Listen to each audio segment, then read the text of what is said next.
Last 10 years as CEO of Apple is Tony Sacconaghi, Bernstein Senior Research Analyst. Tony, great to have you with us. What's Cook's biggest challenge for the next 10? Good morning. Well, I think the challenge is really sustaining the success that Apple has enjoyed. I think when Tim Cook took over, that was the real question. In a post-Steve Jobs era, can Apple continue to enjoy success? And as Josh outlined, the numbers have been tremendous. Apple's now a $350 billion revenue company, and that makes growth more challenging. Even prior to this year, in the previous 5 years, Apple grew 3% per year. This year is growing 35% per year. So the immediate near-term challenge is, after such a Herculean year where every business has really fired on all cylinders, what can Apple do in the near to medium term over the next 2 to 5 years to continue to demonstrate its growth profile?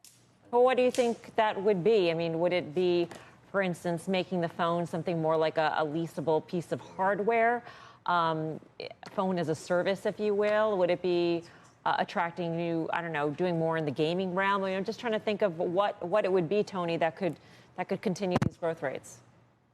Well, I think what Apple has done successfully is attack it through various angles. So if we look over the Tim Cook era, about $40 billion worth of growth have come from wearables, largely the watch and AirPod. And there certainly could be more growth from new products, potentially some kind of headset or glasses in the VR space.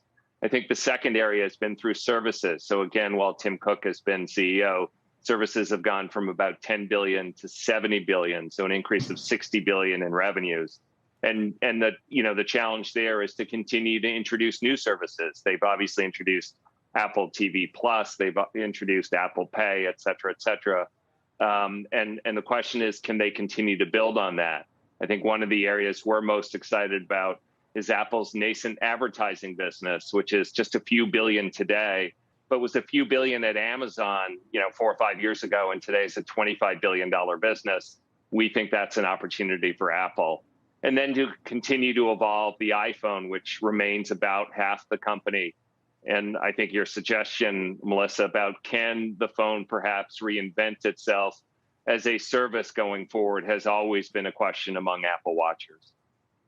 Is there an heir apparent, Tony? I mean, what we learned when Tim Cook took over is that you may think a CEO will be there forever and the CEO is fantastic and is great, et cetera, but they won't be. I mean, that's a fact of the matter. So is there somebody you think, you know what, it would be a seamless transition if this person took over?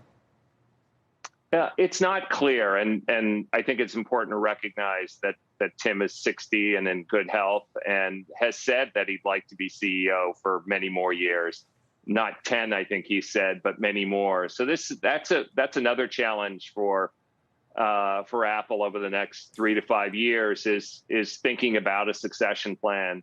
In Tim's case, he was the COO. Apple has a COO today. He's pretty similar in age to Tim, so it's not clear that Jeff Williams would necessarily be the heir apparent. But there is really good younger talent at Apple. Craig Federighi is about a decade younger than Tim. Could be a potential heir apparent. But I think that's something that will be an important part of the next 3 to 5 years, I think, for Tim Cook. Shepard Smith here. Thanks for watching CNBC on YouTube.